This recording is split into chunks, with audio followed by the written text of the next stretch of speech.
Hi everyone, I'm Anna and welcome back to my YouTube channel El Cielo is the Limit.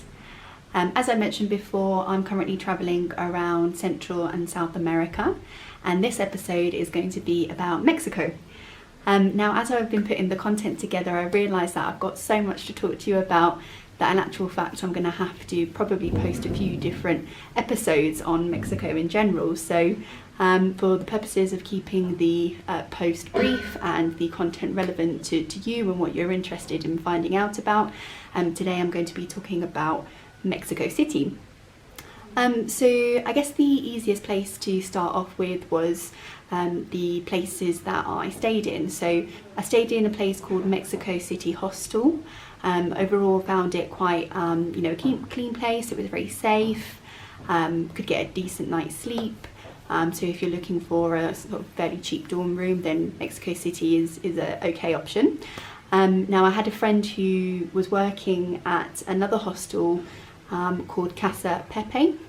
Now I think in retrospect it probably would have been good to spend a couple of nights there, simply because there was a bit more of a kind of backpacker vibe, a bit more sociable, much cleaner, looked a bit newer, and they had an amazing roof terrace on the top, which anyone, even the public, could go up. So if you're not staying there and you just want to go for a drink, then definitely recommend that because it's got some nice views. And yeah, I mean those are the sort of two places that I knew of in Mexico City for places that you can stay. So I was staying in the middle of the Zocalo, which is right in the historical centre of Mexico City. It's where you'll find most of the hostels located. Now, the one thing that I would really recommend you do as soon as you possibly can when you arrive to Mexico City is go on a free walking tour, which is usually something hosted by your hostel, or you can kind of find them sort of around the city centre. And this was just a really good way to learn how to navigate the city for the rest of the time that I was staying there, and just kind of really get my bearings and learn about the city. Also, you know, the guides will usually give you some tips of some good places to eat or drink. We were shown around a hospital which we didn't even know was open to the public, but it was also a museum, and there was some absolutely amazing art there, sort of based on the revolution, which I simply wouldn't have known about if it hadn't have been for going on this tour. So yeah, a walking tour in Zocalo, definitely recommended. And I guess in terms of some of the other must-sees in Mexico City, I mean, Teotihuacan is one of the sort of biggest tourist destinations. Any kind of central tour agency or hostel will organise this for you. You'll probably pay around 500 pesos for a journey about an hour and a half outside of the city. And the tour includes sort of some museums, a talk on the agave plant and cactus, and where mezcal and pulque comes from, and that was really interesting to find out about.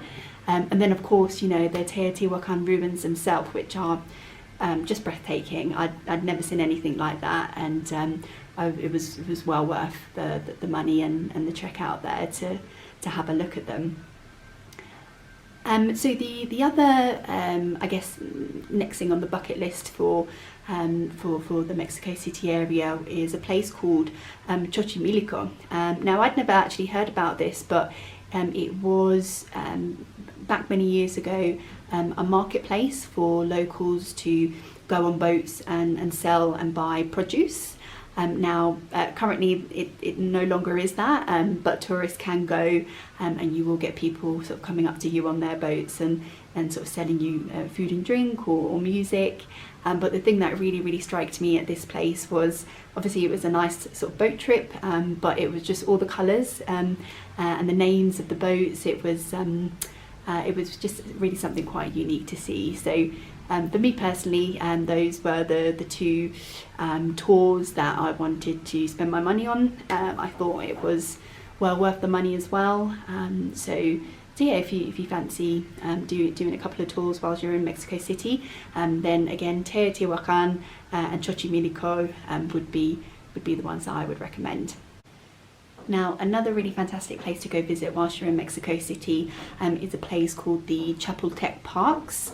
Now, it's probably about an hour and a half walk from the Zocalo city centre, or if you are in Mexico City on a Sunday, they do actually completely block off the road to any traffic, and it's on Avenida Reforma, which is probably one of the busiest roads in Mexico City, and it's only one lane for pedestrians and the other lane for cyclists, and you can hire a bike just like you can in London on Santander bikes or Barclay bikes, where I think I paid something like 10 pesos to have the bike for the day, and then that takes about half an hour to leisurely cycle along that main road.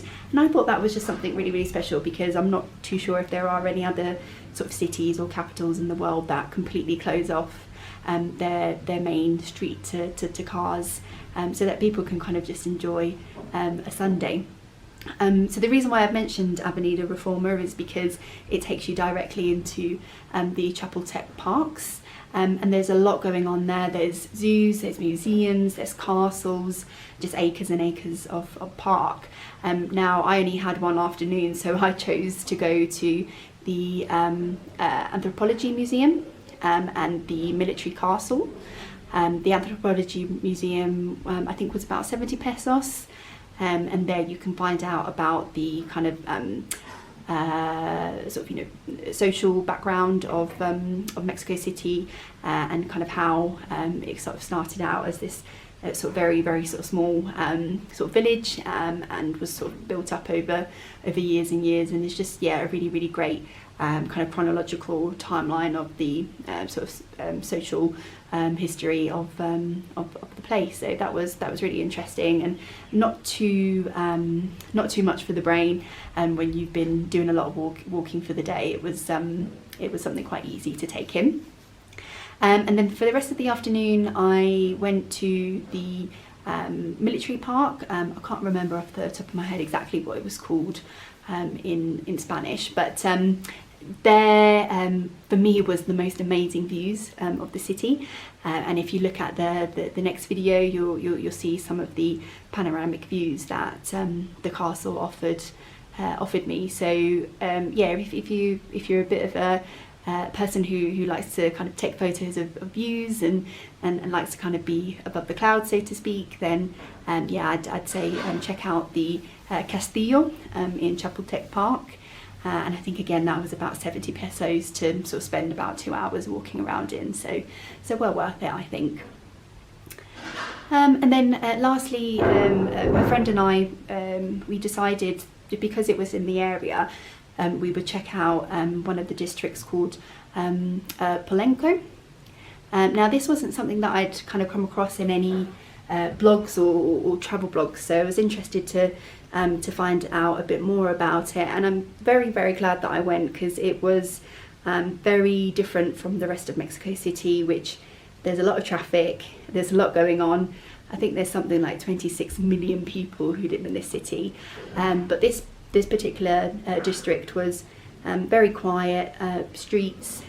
It was the kind of place where there were sort of chairs and tables on the streets, so you could kind of sit and do some people watching, and just lots of really, really nice and expensive restaurants as well. So if you're in Chapultec and you've got maybe lunch coming up or some dinner, then I'd maybe sort of spend the extra half an hour walking over there and finding somewhere to eat there. Me personally, I'm really into my chocolates and my desserts, and there was a really famous Churrería, which is somewhere where you can find basically like fried donut, which comes with either some salted caramel or some chocolate, but that was a really, really famous place, and it had a really long queue, so I knew it was going to be very good, and it did not disappoint. So that brings me to the end of this episode on Mexico City. Next time I'll be speaking a bit more about Oaxaca and the south of Mexico. So thank you very much for watching this particular video, and if you're interested in seeing some photos and some videos, then I've put together a separate video if you want to take a look at that. So please click on the next video, and yeah, let me know if you've got any comments. Thanks very much everyone, bye!